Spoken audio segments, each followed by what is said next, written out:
Welcome to the ultimate identity crisis on wheels, the Land Rover Defender. For 70 years, this was the vehicle that built empires, saved wildlife, and occasionally started on a cold February morning. It was a mechanical meccano set. But the new one? It's a different beast entirely. It's a masterpiece of modern engineering that has traded its grease-stained overalls for a North Face jacket and a subscription to a luxury gym.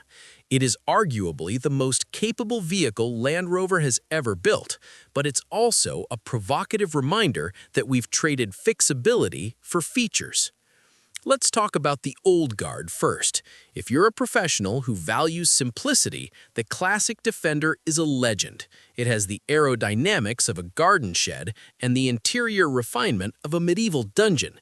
It leaks when it rains, it's loud enough to cause permanent hearing loss at 60 miles an hour, and the driving position requires you to sit with your right elbow out the window because there's no room inside. But, and it's a big but, you can fix it with a hammer and a piece of fencing wire. It is a mechanical cockroach. It's not comfortable, but it is honest. It's a tool, and tools aren't supposed to have touchscreens.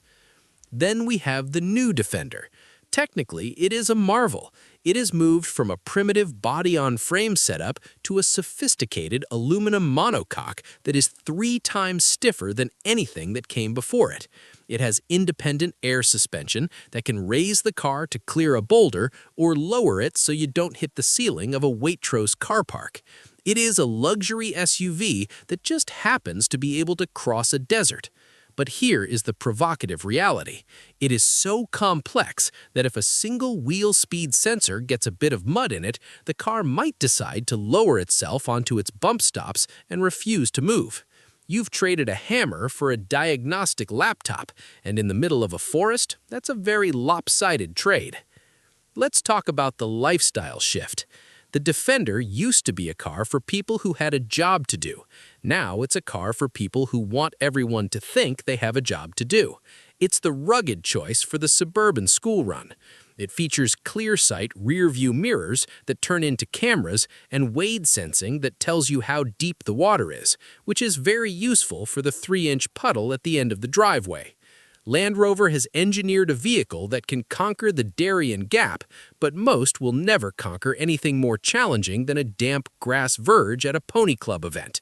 It's capability theater.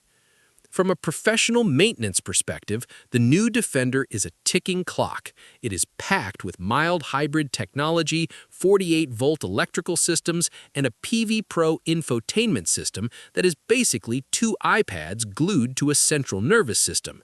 When these cars are 5 years old and out of warranty, the repair bills won't be for mechanical wear, they will be for electronic failure.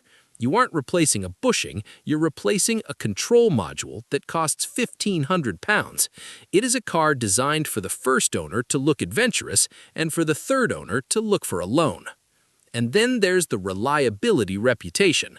Land Rover consistently sits at the bottom of every reliability index right next to cars made of cardboard and hope. They will tell you the quality control has improved. Realists will tell you that they've just added more things that can go wrong. If you buy a new Defender, you aren't just buying a car, you're entering into a long-term relationship with your local service manager.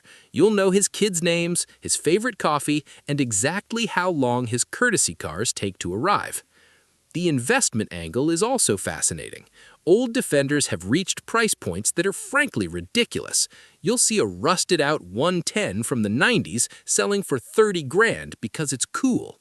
The new one is also holding its value remarkably well, but that's because supply can't keep up with the demand from people who want to look like they spend their weekends wrestling bears.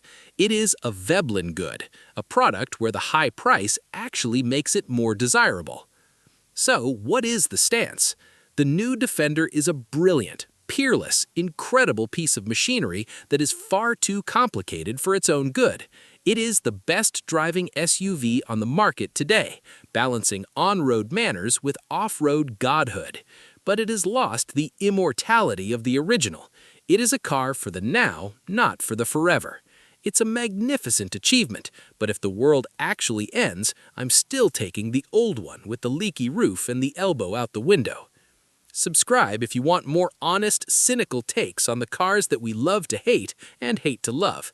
Or don't. I'm gonna go see if I can find a Defender that hasn't been accessorized with a snorkel it'll never use.